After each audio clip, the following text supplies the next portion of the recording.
Get ready for The Splash Live, Greater West Bloomfield's dedicated update show. Events, businesses, and people. Anything and anyone causing a ripple in the community. And now, let's dive in to The Splash Live.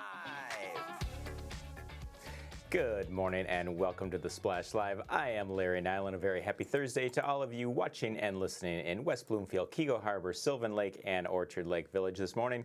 Splash Live is Greater West Bloomfield's daily TV and radio streaming show. Watch us live Monday through Friday from 9:30 to 10 a.m. on Civic Center TV.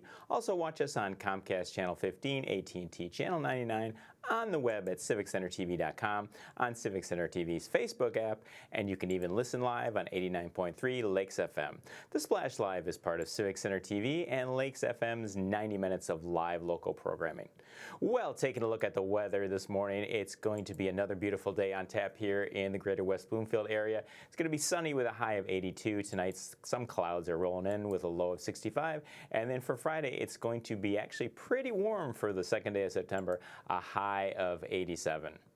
Well, great news for West Bloomfield students and faculty as we wake up this Thursday to no schools being closed today as power has been restored at all facilities. So that is great news for everyone who's looking to go to school this morning. Have fun, kids. Well, the West Bloomfield Laker football team is gearing up for its home opener coming up tomorrow at 7 p.m. against the newest member of the OAA, that being the Pioneers of Harper Woods. On This Week in Laker Football, seen exclusively here on Civic Center TV, our own Tyler Kieft had the chance to talk with Laker linebacker Kari Jackson.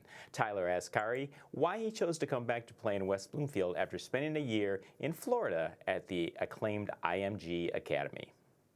I would say what brought me back was just the tradition that we have here and my family and friends, and I call my brothers my family, so that includes my coaches and different teammates that I have there, so I consider them family. So I felt like the best move for me was to come back home somewhere where I'm comfortable and have the best opportunity for stuff upcoming in the future. I felt like IMG at that moment wasn't the place for me to be the best I could be in the future, so I came back home to where I knew that would be possible for me. Yeah, part of a really three-headed monster at the second level for the Lakers this year with that linebacking core, and it showed in that first game against Sterling Heights Stevenson. You went out there and you played hard. I think about this the one play where they really got the jump on the Lakers in the receiving game, and you ran pretty much from 40 yards out to help take that guy down at the 1 yard line. How indicative is that of your style of play, and what makes you a special linebacker? I think what makes me special is just my hard work and determination. I feel like that translates on the field. I felt like it was a play that, even though it was probably 20, 30 yards down the field, I got back on my horse and tried to go catch it down. It's just the Laker mentality. So basically I just feel like that's one of my key attributes. I just hard work, and I play hard every play and go 100%, 110%. So that was what went into that play. So even though people thought I might not have had a chance, but we ended up catching them at the one. But we got to finish as a defense to prevent them from scoring. But you know what I'm saying, that's one of the things that people don't do, is chasing the ball down and having a possibility to get another down, another chance to stop them from scoring. That's what I was able to do by doing that. So that's just my mentality, doing it 110%, even if I don't have a chance or might not have a chance, but I'm going to find a way to do it. Laker linebacker Kari Jackson joins us on This Week in Laker Football, a junior at the linebacker position, one of three starting linebackers for the Lakers this year. Returning player, you got some experience with these guys in the past, particularly Rock at the linebacker coming back this year as that senior leader in the linebacking core, the only returning starter for that front three at the second level. But you having that experience in the past, coming back, knowing the culture of this team, and being able to bring some of the younger guys up, particularly I think of Montel Johnson joining you in that core. How important is it for you and Rock to really work together to bring this front seven up to the standard of this program, and by doing that, help your team win games? I think that's the biggest thing. Obviously, leadership, we're both captains on the team, so I think that's our job and that's our duty to bring up the guys that are next to us and around us, even the guys that are behind us that are twos or might not start. And it's all about everybody as a whole, because if I go down, someone has to step up and play. So the game's going to continue to be played, whether it's the twos in, threes in, or whatever. So everybody, that's what we preach in practice. Everybody needs to be on the same page. And be focused. So that's what we preach every day in practice, and that's how I lead my defense. So everybody has to be on the same page, work the same amount, and get the same amount of plays. I feel like everybody's equal and everybody's even on our team. So we treat them and hold everybody to the same standard, because you never know when you're gonna need somebody to lean on in those crunch times, or people go down, people get hurt down the line during the season. So we preach that to everybody, no matter the position, no matter the depth chart position that they have. We always preach that. We always have to be together and play as a unit and be on the same level, whether you're on the field or off the field. So that's the biggest thing we preach. Coming out. The Laker game on Civic Center TV starting at 6:30 for the Lakers pregame, followed by the Lakers hosting Harper Woods live at 7 p.m. So if you can't, we've got a little bit of a teleprompter issue here. I'm going to just reset it real quick, because that's what we do here at Civic Center TV. When we have problems, we immediately fix them. So, just wanted to remind everyone, as we were saying, the Lakers football game is going to be airing on Civic Center TV this Friday, starting at 6:30 with a pregame and 7 o'clock with kickoff. You can also tune into 89.3 Lakes FM for all the action. Well, we want to remind you of one other thing coming up here shortly. It's the Family Fun Night in West Bloomfield. We are just over 2 weeks away from that 11th annual function. The event is the pregame party before the big West Bloomfield-Clarkston battle at the Swamp. Our own Calvin Brown created a great promo for Family Fun Night. Let's take a look. Mark your calendars for the 11th annual Family Fun Night at West Bloomfield High School. Stop by on Friday, September 16th at 5 p.m. for an evening of free, fun activities as we honor our military, police, and fire heroes. Plus, stick around to see Laker football take on Clarkston at 7 p.m. To find out more, scan the QR code on your screen or visit wbsd.org/community/Family Fun Night. Again, that's Friday, September 16th in the West Bloomfield High School parking lot. We will see you there. Well, we're going to take a quick break, and when we come back, we'll tell you about a great new way for your children to learn how to swim in West Bloomfield. That's next here on The Splash Live. We'll be right back with The Splash Live.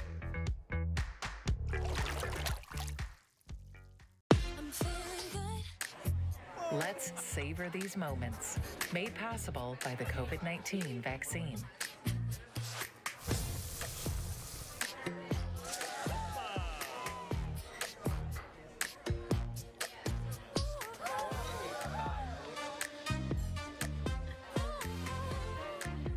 Keep the dining out going by keeping yourself protected and your COVID-19 vaccines up to date. In the face of COVID-19, staying healthy is important. And now the same is true as we face the flu. Influenza has the potential to infect millions, putting lives and the healthcare system at risk. Fortunately, it's easy to protect yourself. The flu vaccine is safe and effective, and with COVID-19 still spreading, it's essential. To see how you can hit this virus head-on, visit michigan.gov/flu. Connect with local leaders, philanthropists, and more. The Greater West Bloomfield Chamber of Commerce presents the 2022 Leadership Breakfast. Join the Chamber for a morning of insight with guest speaker Laura Graneman, with the whole event emceed by Fox 2 News anchor Roop Raj. Join your local businesses at the Wabeat Country Club September 13th at 8:30 a.m. Order your tickets by September 6th at westbloomfieldchamber.com/breakfast. We'll see you there.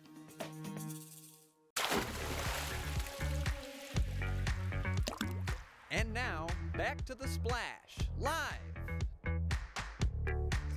Welcome back to The Splash Live. I am Larry Nyland. Well, when I was a young lad, my first venture into swimming was when one of my parents just threw me into the deep end of the neighborhood pool. I can't really remember which parent it was, as I've tried to block that memory out forever, but I don't think that was the best way to learn how to swim. Thankfully, here in West Bloomfield, we will soon have a much better option, and that is the Goldfish Swim School. Joining us now is the general manager of Goldfish Swim School in West Bloomfield, Gabby Rosely. Gabby, thank you so much for joining us this morning.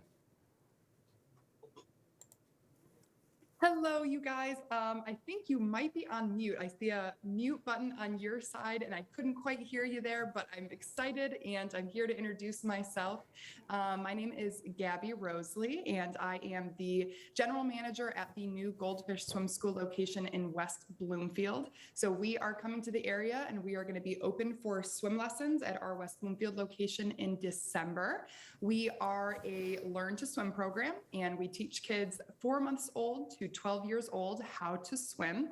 We have levels for kids of all ages, and we utilize the science of swim play at Goldfish. So science has proven that children learn best when they are in safe environments and are accompanied by fun and exciting playtime. So that is our biggest goal here at Goldfish, is to really make sure that we are emphasizing the importance of safety for our children. So that is one of our main points that we stress when we talk about our mission, and it is to teach kids how to swim and teach them how to be safer in and around the water. So that is something that we make sure is evident every day at Goldfish. We have all of our staff lifeguard certified, CPR certified, depending on their positions. Everyone is ready to perform in the case of an emergency, and we make sure that our deck supervisors are on deck observing all of our lessons. Our lifeguards are employing the 1020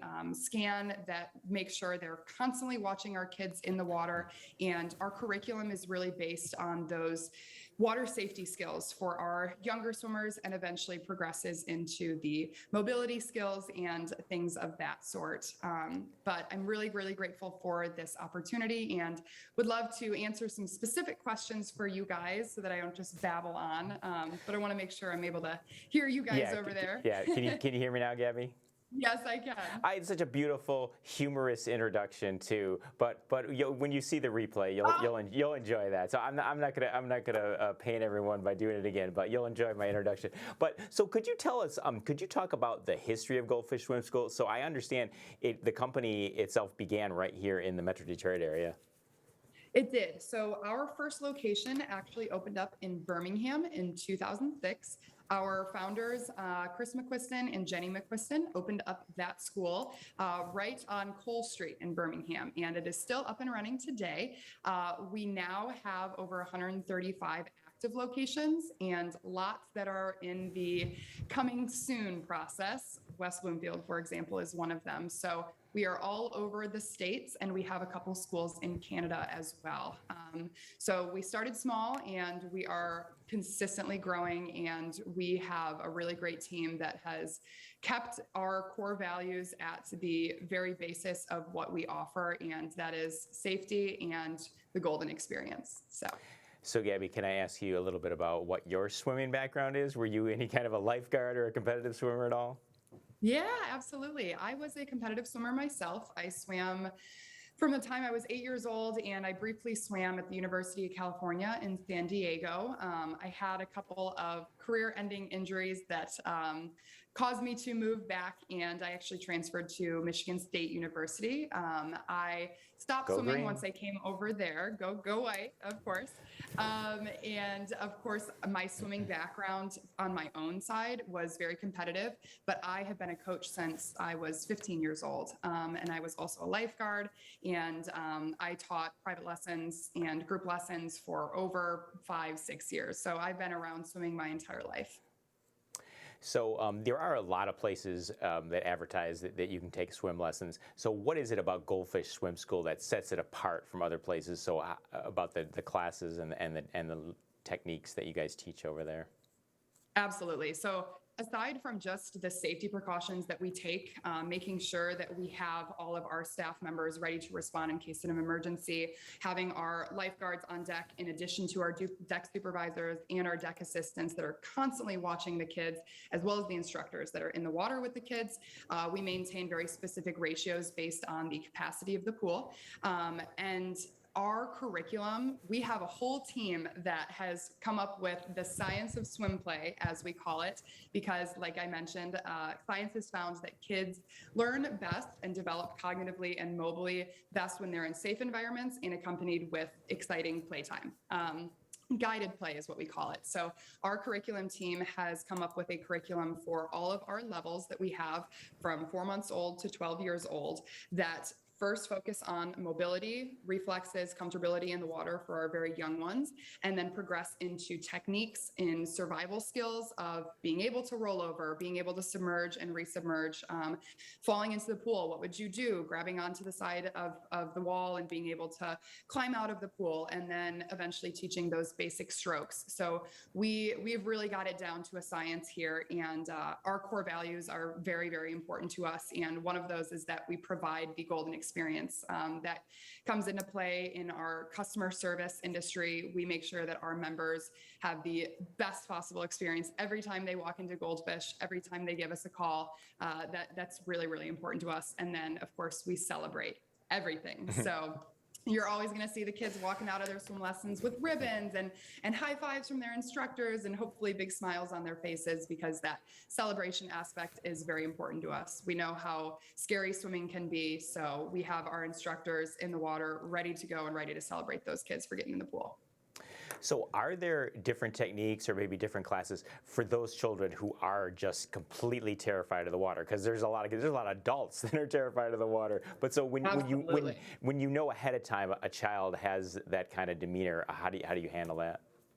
Sure. So we make sure to train our instructors for all different kinds of scenarios. So water can be scary for a lot of kids. It's their first time getting an introduction to the water. And so there is a lot of anxiety and fear, and there's a lot of tears. And sometimes those tears are from the parents, so our instructors are trained to guide those children who are very anxious about the water in a very calm manner, in a reassuring manner. And at Goldfish, we never push the kids to do something that they absolutely do not want to do. Of course, there is encouragement always, but we make sure to approach those kids that are really fearful with the utmost calmness and just slowly interpreting their emotions so that we can best adjust the curriculum based on their experience and their feelings around the water. So we've got an anxiety playbook that we run our instructors through, and we make sure they're well prepared for that.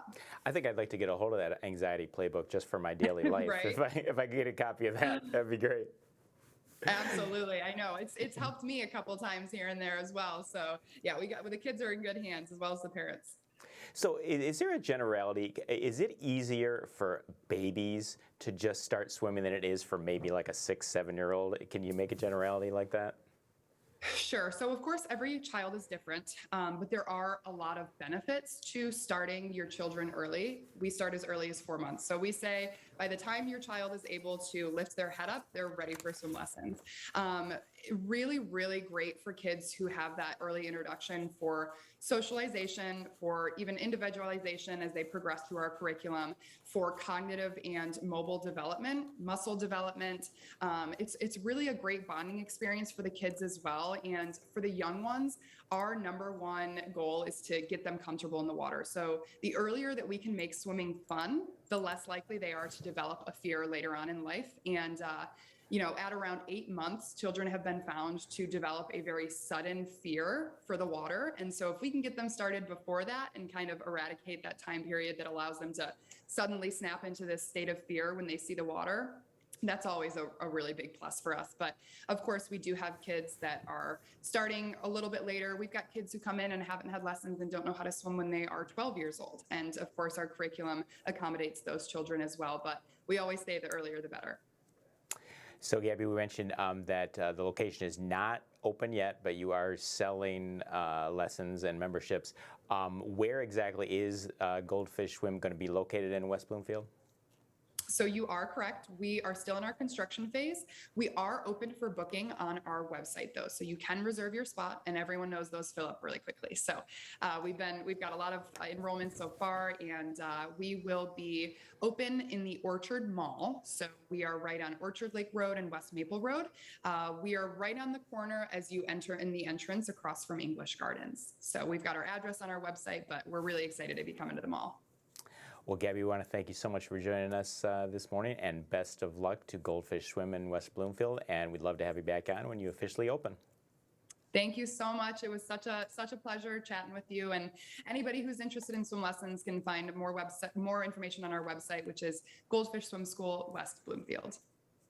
That was Gabby Rosely, General Manager at Goldfish Swim School in West Bloomfield. When we come back, we'll be talking with Johanna Mracna, the new Assistant Superintendent of School Administration for the West Bloomfield School District. Stay tuned. We'll be right back with The Splash Live.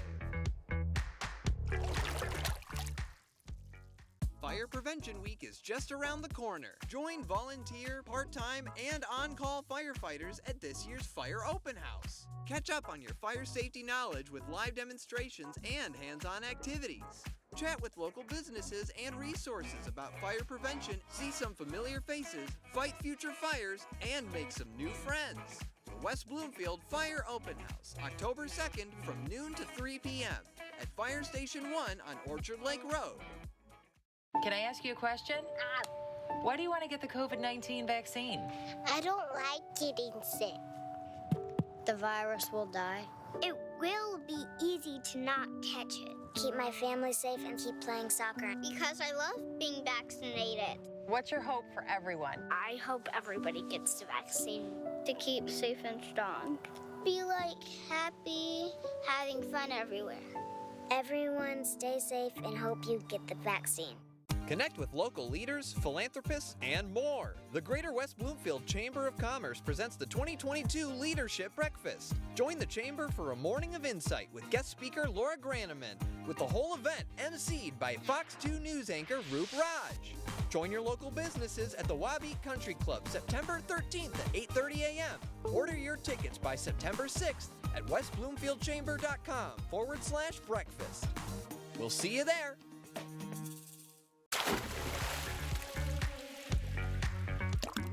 And now, back to The Splash, live.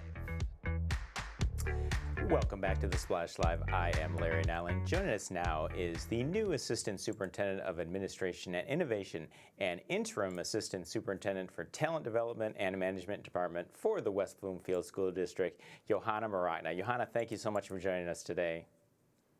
Good morning. Thank you for having me. So can you talk a little bit about your background and what brought you to the West Bloomfield School District?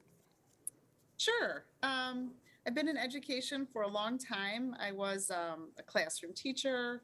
I've been a principal at the high school level. I've been an assistant superintendent in another district. And what brought me here to West Bloomfield School District was just really feeling that this is a community that is continuing to grow, that is innovative, that has really a wonderful teaching and administrative staff.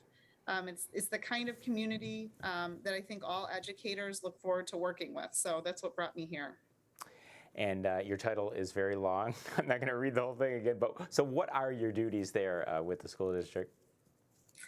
So right now I'm serving in an interim role in HR in addition to my other duties. And in HR, it's typical HR role. So that's the interim component. But the other component is really working with administration and innovation. We're looking for the development and continuation of real cohesion among our elementary schools, for our pre-K through 12 leadership to have innovative practices and continue to develop programming that really allows our students to grow and to really hit the 4 C's that we're looking for in the district. To be data-driven, to have that accountability and that high-quality leadership. And we know that all of those things lead to high-quality academics. And so those are sort of some of the systems pieces that we're looking to continue to develop. So you got off to a great start this past Monday with the opening of the new middle school, but then it had to be closed for the next 2 days because of power issues. Is that going to in any way stop the momentum for the kids who were, just kind of getting back to a normal routine following 2+ years of COVID restrictions? Yeah, well, unfortunately, we can't control Mother Nature, but no, we have such a strong administrative team and teaching staff at our middle school. That this little bobble at the beginning of the school year, it's really not going to change the momentum and the trajectory that we have. our new middle school is really, the design of the building is really innovative, and it's really going to provide students with a family feeling, and 2 days off of school, while unfortunate at the beginning of the year, is not going to change the long-term trajectory for the school year. So we feel confident that the building is up and running today. Students are back. Our teaching staff, our administrative staff is ready to go, and the building is ready for students. So it's a very exciting time, and it really is going to be a year of growth, of great new learning opportunities for our students, in a building that's beautiful and functional and unique. So Johanna, I know you weren't here in West Bloomfield for most of the COVID situation, but what do you think the educational system as a whole learned during COVID? Did you find that there's some new ways of learning that you had to pivot to at that time that are now optimal ways for some students to learn? Yeah, so I think what we learned during COVID is that both teachers and students are very creative and very resilient. And they were able to really pivot in a time that was unexpected and very quick to new ways of learning and teaching, and be very, very successful with those. What I think that we've learned from COVID is the importance of technology in the classroom, and I think that that's a focus for the district that continues to be part of our planning. We have access to Chromebooks for all of our students. We have great technology in our classrooms. We have technology available for our teachers. So all of those will continue to inform our teaching over the next many years. And I think that the innovation that came from teaching practices out of COVID will continue, which is exciting. So, any kind of teaching depends upon the budget that school district has for the schools, for the teachers. And I know when you have a specific budget, it often leaves, some schools lacking in certain aspects. But can you talk about how there's other ways that money can be brought in to help with this, how grants could be a part of contributing to some of the funding for schools? Yeah, grant funding is really an important component. What we do know is that the foundation allowance that schools receive is the majority of the funding that we have for our schools, and we will continue to advocate that needs to increase. We know from studies and from research what that level needs to be, and we're not there, but we're getting closer. This year we had a large foundation allowance that will help our schools, and we'll continue to advocate for that to increase year after year. But grants are really a wonderful way for us to supplement that base level of funding and allow us to do some creative and innovative things in our classroom. So we will be starting a district-wide grant team, and we'll be writing grants for a variety of different opportunities, both for students, for teachers, for our buildings, for our administration. So we think that additional funding will provide us with some opportunities to develop new programming that will really impact students' outcomes in our district. Well, Johanna, we want to welcome you here to West Bloomfield, and we want to thank you for joining us this morning, and best of luck on this school year, which is just beginning. Thank you for having me, and I'm excited to be here. That's Johanna Mracna from the West Bloomfield School District. It looks like that's all the time that we have here today. I am Larry Nellen, and thank you for watching the Splash Live, Greater West Bloomfield's very own TV, radio, and streaming show. I want to remind you to watch us live Monday through Friday from 9:30 to 10 a.m. on Civic Center TV, and also watch us on Comcast Channel 15, AT&T Channel 99, on the web at civiccentertv.com, on Civic Center TV, our Facebook app, and you can even listen live on 89.3 Lakes FM. West Bloomfield, we will see you tomorrow.